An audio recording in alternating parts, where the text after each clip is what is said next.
Hello, my dear students and friends. Good evening to all of you. You are most welcome on the online platform of English with Yes. आप लोगों की तैयारी इन दिनों कैसे चल रही है? मुझे पूरी उम्मीद है कि बेहतर वे में आप लोग जो है अपनी प्रिपरेशन जारी किए होंगे। और आज हम लोग जो है नाउन का एक दूसरा जो भाग होता है केस, उसकी चर्चा करने वाले हैं। तो चलिए आज की क्लास स्टार्ट किया जाए।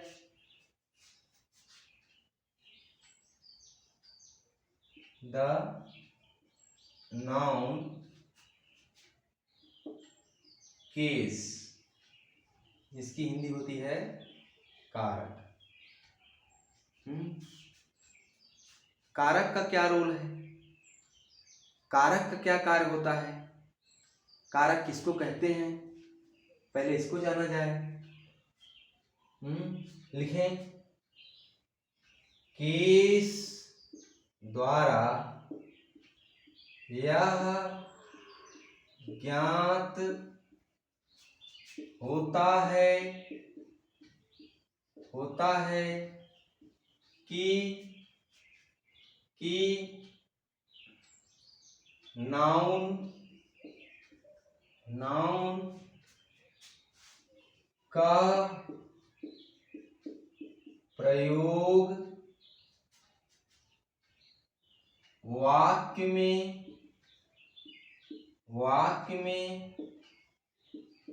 किस तरह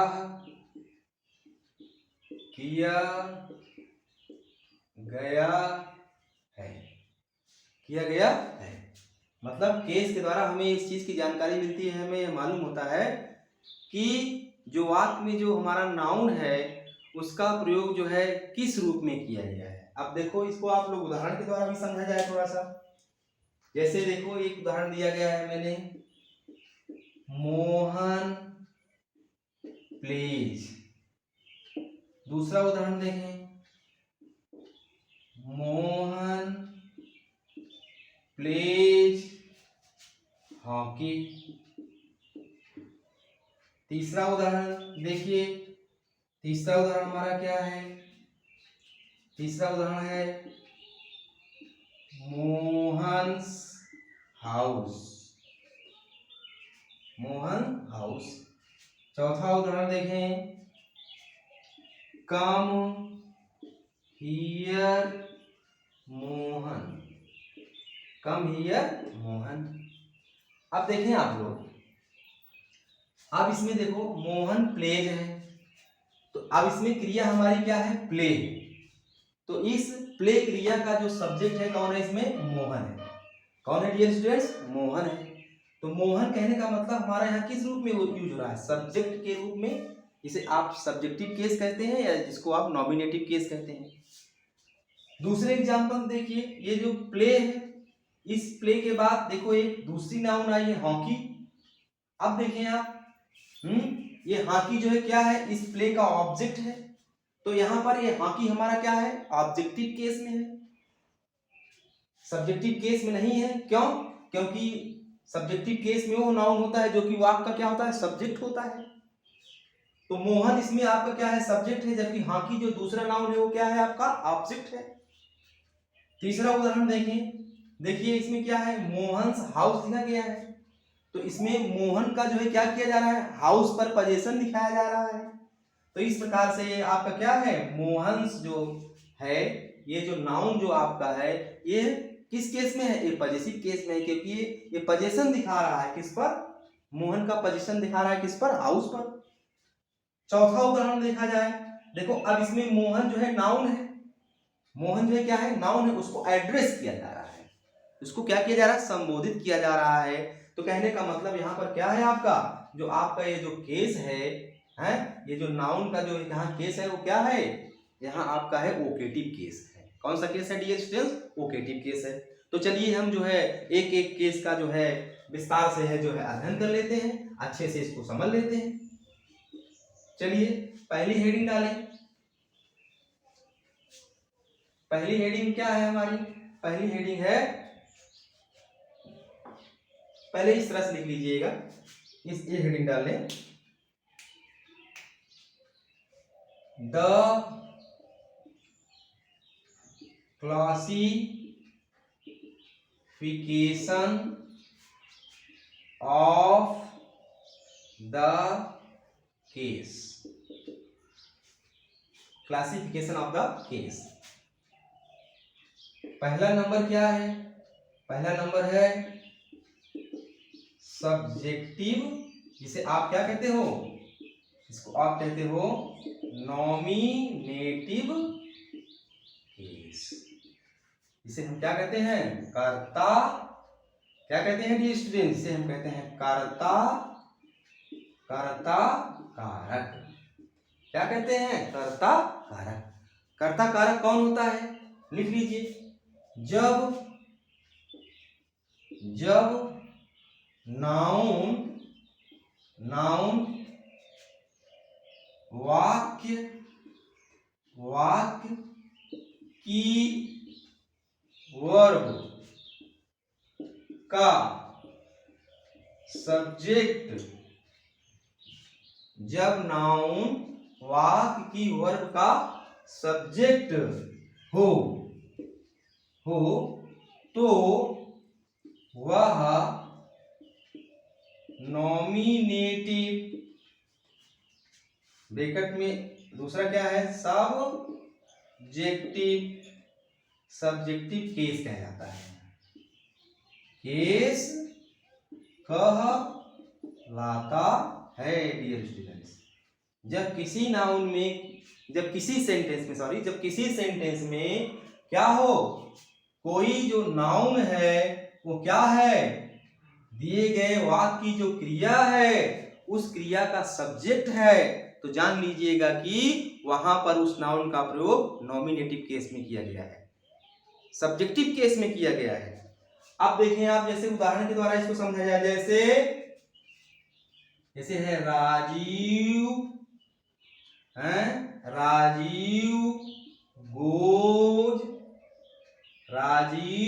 गोज टू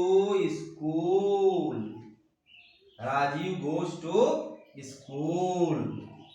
दूसरा उदाहरण देखें, गीता लर्न्स कंप्यूटर। देखें डियर स्टूडेंट्स, अब देखो इस वाक्य में जो गो क्रिया है, इस गो क्रिया का सब्जेक्ट कौन है? राजीव है।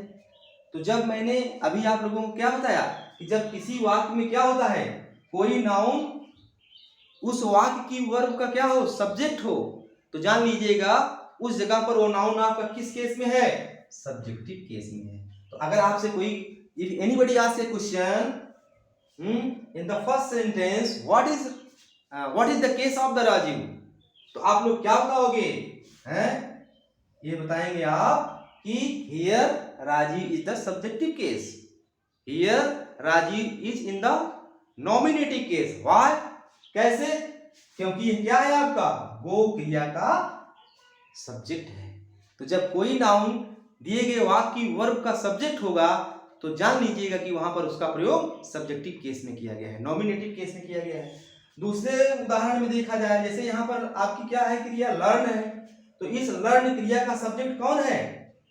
जो ये सीखने वाला काम जो है हो रहा है, किसके द्वारा किया जा रहा है? वाक्य का जो डूअर होता है, वाक्य का जो सब्जेक्ट होता है, वही क्या करता है? क्रिया को परफॉर्म करता है। तो यहाँ पर लर्न वाला काम जो है कौन परफॉर्म कर रहा है? गीता। तो गीता ही क्या है? इस वाक्य की सब्जेक्ट है।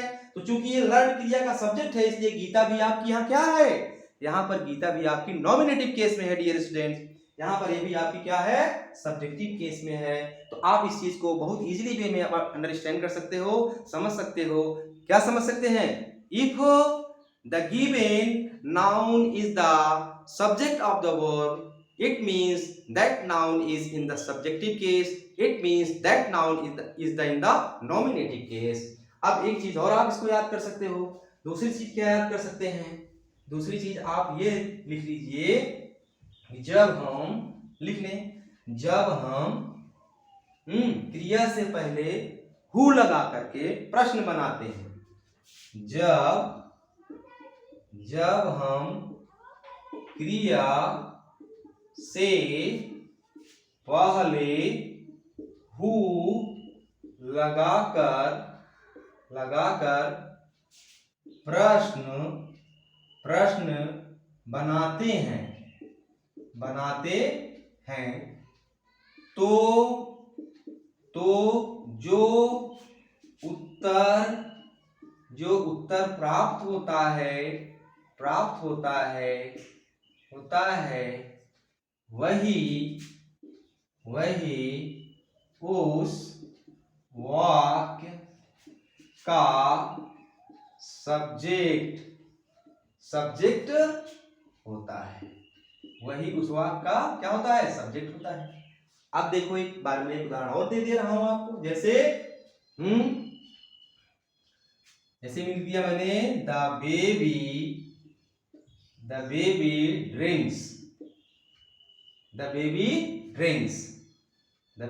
ड्रिंक्स। अब देखें अब देखो इसमें क्या है? इसमें जो है ड्रिंक क्रिया है। अगर इससे पहले आप क्या लगाओगे? हु लगाओगे तो क्या हो जाता है? बनेगा प्रश्न हु ड्रिंक्स। कौन पीता है? तो उत्तर क्या मिला आपको? The baby. तो इस वाक्य का सब्जेक्ट आपका कौन है? बेबी है। जैसे mister Kumar teacher English. Mister Kumar क्या करते हैं? अंग्रेजी पढ़ाते हैं। अब इसमें टीच जो है क्या है आपकी? टीच इसमें जो है आपकी वर्ब है। इससे पहले हु लगाइए तो क्या हो जाएगा? Who teaches English. तो उत्तर क्या मिला? Mister Kumar teaches English. It means mister Kumar is the subject in this sentence. So Mr. Kumar is nominative case. So Mr. Kumar is subjective case of noun. और ये वाला उदाहरण देखिए। जैसे पहला उदाहरण क्या था? The baby drinks। प्रश्न क्या होना? Who drinks? The baby drinks। It means the baby is the subject। तो जब ये सब्जेक्ट है तो आपका बेबी यहाँ क्या है? किस केस में है? ये आपका नॉमिनेटिव केस में है, सब्जेक्टिव केस में है। इस चीज को आप लोग समझ लिए होंगे कि जब कोई नाउन किसी क्रिया का सब्जेक्ट होता है तो जान लीजिएगा वो वहां पर क्या है? सब्जेक्टिव केस का है। चलिए दूसरा नंबर देखते हैं। दूसरा इसका कौन सा केस होता है? दूसरा केस आपका क्या है? ऑब्जेक्टिव केस है। दूसरा केस है आपका क्या? Objective case. कर्म कारक लिखें। जब कोई नाउन वाक्य की वर्ब का ऑब्जेक्ट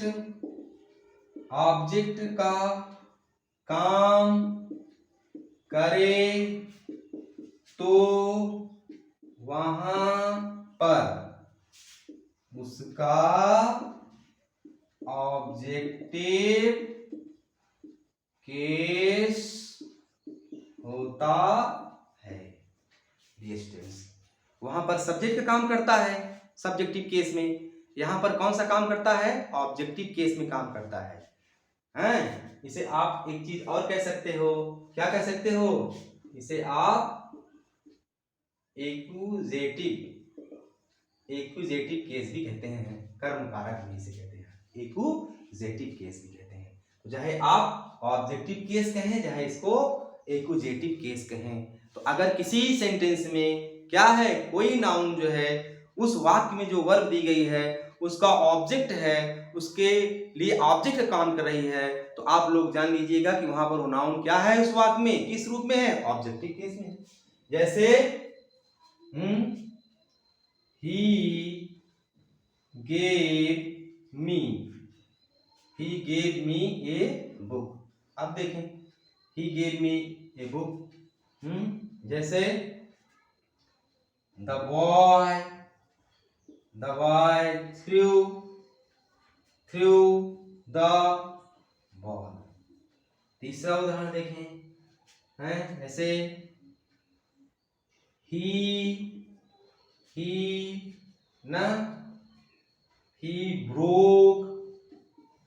broke the toys.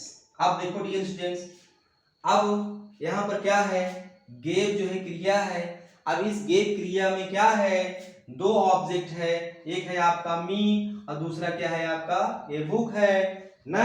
तो जैसा कि हम लोग पैसिव वॉइस में इसको सीखे हैं कि अगर क्या होता है, जिसको कोई चीज दी जाती है या जिसके लिए कोई चीज की जाती है वो हमारा होता है इनडायरेक्ट ऑब्जेक्ट, और जो चीज दी जाती है, जो चीज उसको की जाती है वो हमारा होता है क्या, डायरेक्ट ऑब्जेक्ट होता है।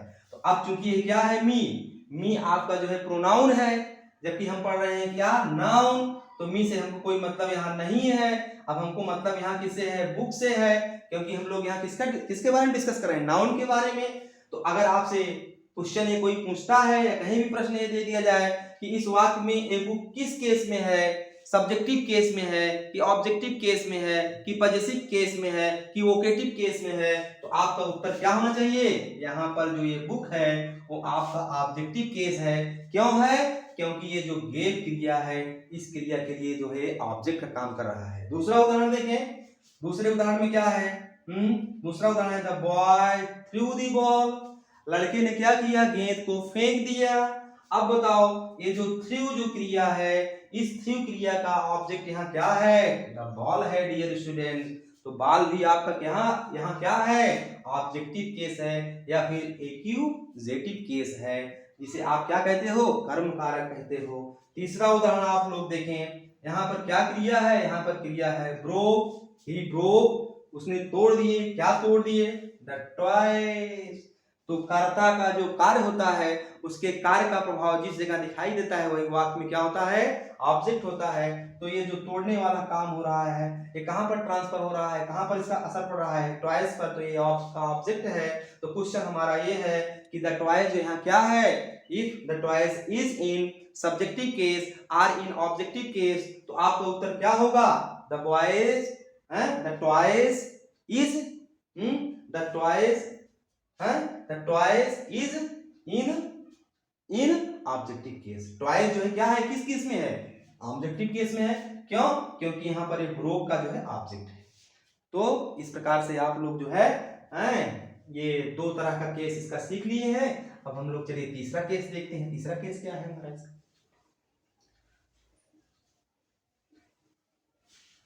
तीसरा केस जो है आपका क्या है, तीसरा केस आपका है क्या, तीसरा केस है पॉजेसिव केस। पॉजेसिव केस का मतलब संबंध कारक, संबंध कारक। संबंध कारक का मतलब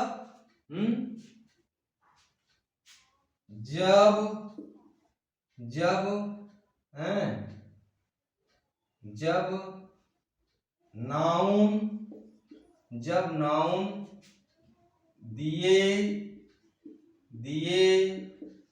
गए वाक्यों में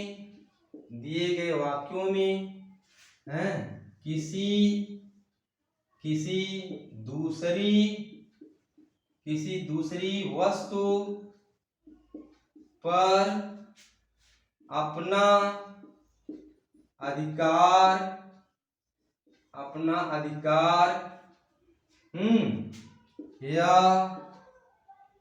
या संबंध अपना अधिकार या संबंध प्रकट करे तो वहां पर वह नाउन पॉजेसिव केस में होती है। ठीक, तो अगर किसी सेंटेंस में कोई नाउन क्या कर रही है, किसी दूसरी नाउन से अपना संबंध बता रही है या उस पर अधिकार दिखा रही है, तो जान लीजिएगा कि वो नाउन वहां पर क्या है, किस केस में है, पॉजेसिव केस में है डियर स्टूडेंट्स। किस केस में है, पॉजेसिव केस में है। देखें जैसे मैंने क्या लिखा, जैसे मैंने यहां लिख दिया, जैसे मैंने यहां लिखा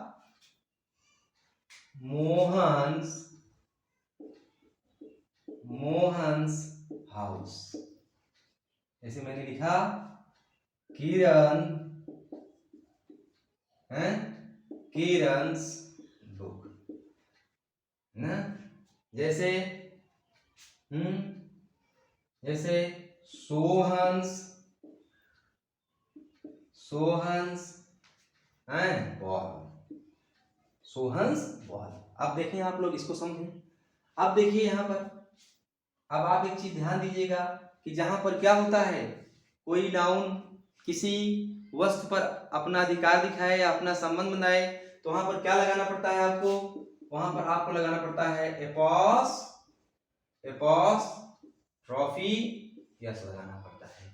क्या लगाना पड़ता है, यानी उस नाउन के बाद आप कामा लगा करके यस लगाओगे तो उसको एपॉस्ट्रॉफी, मार्क ऑफ एपॉस्ट्रॉफी कहते हैं। तो अब देखिए यहाँ मोहन जो है क्या है, ये अपना संबंध अपना अधिकार हाउस पर बता रहा है, तो इसीलिए यहाँ पर क्या लगा, एपॉस्ट्रॉफी यस लगा। जब हम लोग सेंटेंस पढ़ेंगे डियर स्टूडेंट तो इसके बारे में और डिटेल से पढ़ेंगे, कैसे एपॉस्ट्रॉफी का कहाँ प्रयोग होता है, कहाँ पर नहीं होता है। फिलहाल आज हम लोग केवल केस के बारे में चर्चा कर रहे हैं, तो जो इंट्रोडक्टरी क्लास है जो इसमें आप क्या करेंगे, इसके बारे में थोड़ा सा परिचय करेंगे, बाकी और विस्तार से जब हमको पढ़ना होगा सेंटेंस में पढ़ेंगे इसको। अब देखें यहाँ क्या है, किरण's बुक है, तो देखिए अब जो है किरण जो है क्या कर रही है, अपना बुक पर अधिकार बता रही है, संबंध बता रही है, तो इसलिए यहाँ पर किरण हमारा किस केस में है, पॉजेसिव केस में है। मोहन हमारा किस केस में है, पॉजेसिव केस में है। और सोहन के बाद देखिए यहाँ पर भी क्या हो रहा है, एपॉस्ट्रॉफी एस लगा हुआ है ना, तो क्या है ये अपना बाल पर जो है अधिकार दिखा रही है, संबंध बता रही है, तो यहाँ पर सोहन भी आपका क्या है, ये भी आपका पॉजेसिव केस में है। एक चीज लेकिन थोड़ा सा जान लीजिए ब्रीफली, संक्षेप में थोड़ा सा जान लें। जैसे आप अगर किसी नाउन, कोई प्लूरल नाउन है, अगर उसके अंत में क्या लगा हुआ है, यस लगा हुआ है, तो आप देखें, जैसे ये देखें, जैसे हमने लिख दिया, क्या यहाँ लिख दिया बॉयज स्कूल लिख दिया, ठीक। तो अब ये आपका क्या है, सही है, बॉयज स्कूल। जैसे मान लीजिए मैंने यहाँ क्या लिख दिया, अगर मैंने यहाँ ये लिख दिया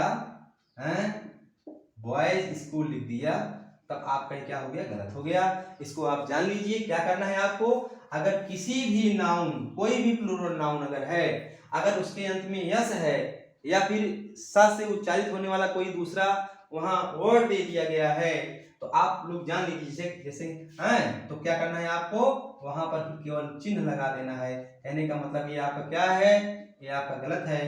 इस तरह के वाक्यों में कैसे लिखेंगे, क्या करना है आपको सिर्फ क्या करना है, आपको सिर्फ बॉयज लिखकर केवल कामा लगा करके क्या लिख देना है, स्कूल लिख देना है। जैसे ये देखें आप, जैसे गर्ल्स है ना, तो क्या करेंगे आप, बताइए डियर स्टूडेंट्स, आप क्या करना है, बोलो, आपको केवल बॉयज लिख करके केवल कामा लगाना है, यस नहीं लगाना है, तब आपका सेंटेंस सही हो जाएगा। अब जैसे आपका ये गर्ल्स है, तो गर्ल्स लिख करके सिर्फ आपको क्या करना है, कामा लगाना है, तब भी ये क्या होगा, आपका सेंटेंस सही माना जाएगा। अगर कोई भी नाउन प्लूरल फॉर्म में है, उसके अंत में यस लगा हुआ है, तो जब आप एपॉस्ट्रॉफी लगाओगे तो सिर्फ एपॉस्ट्रॉफी का जो मार्क है केवल वही लगाना है, आपको यस नहीं लगाना है। लेकिन अगर कोई नाउन क्या है, सिंगुलर नंबर में है, तो आप उसके अंत में क्या है, यस नहीं है, तब आपको दोनों काम करना पड़ेगा, यानी कामा भी लगाना पड़ेगा और यस भी लगाना पड़ेगा डियर स्टूडेंट, इसको भी आप समझ गए होंगे। चलिए एक और हमारा है, एक हमारा और है, चौथा हमारा क्या है, चौथा नंबर है हमारा वोकैटिव केस। वोकैटिव केस को क्या कहते हैं, संबोधन कारक कहते हैं, संबोधन कारक। इसका प्रयोग किसी किसी नाउन को बुलाने के लिए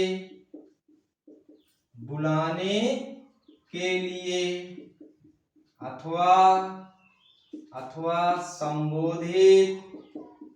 संबोधित करने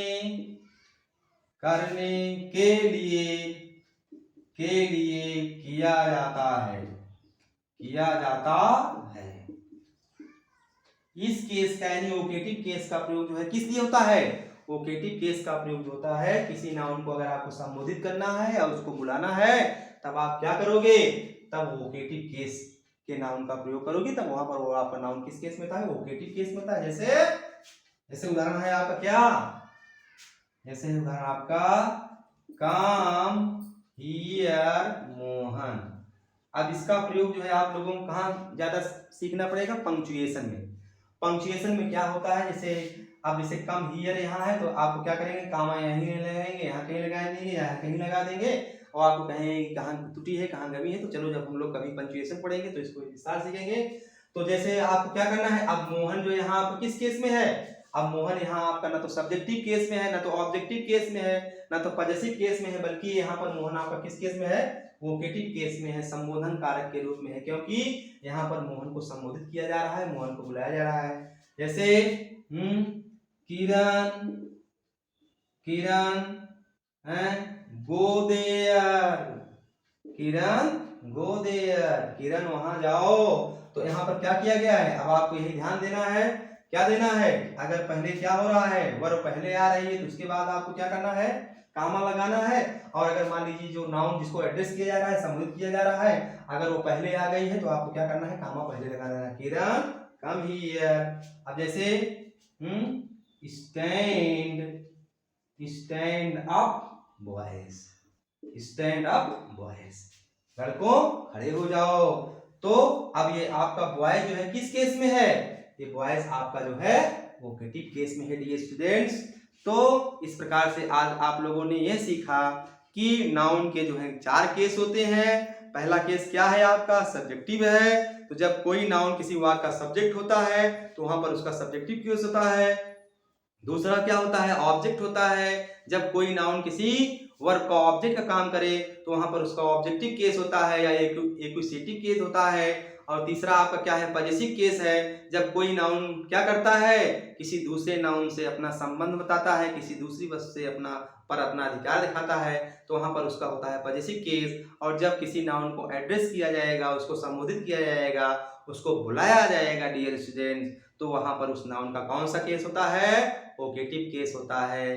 तो आज हम लोग जो है केस क्या होते हैं, उसके प्रकार क्या होते हैं, अभी केस से संबंधित एक वीडियो आप लोगों के पास और भी जाएगा जो कि बहुत ही इंपॉर्टेंट होगा। वहां पर आप लोग ये सीखोगे कि किस प्रकार से हम केस का सही सेंटेंस में प्रयोग करें। तो इसको आप आज जो है अच्छे से सीख लीजिएगा, समझ लीजिएगा।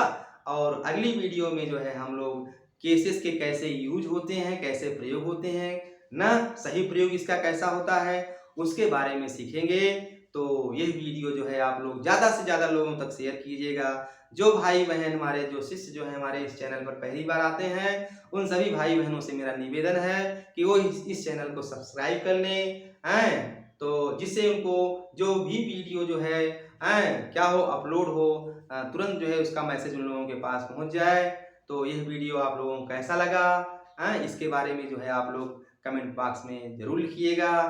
Have a good day, best of luck. आप सभी को पुनः जो है एक बार से गुड इवनिंग।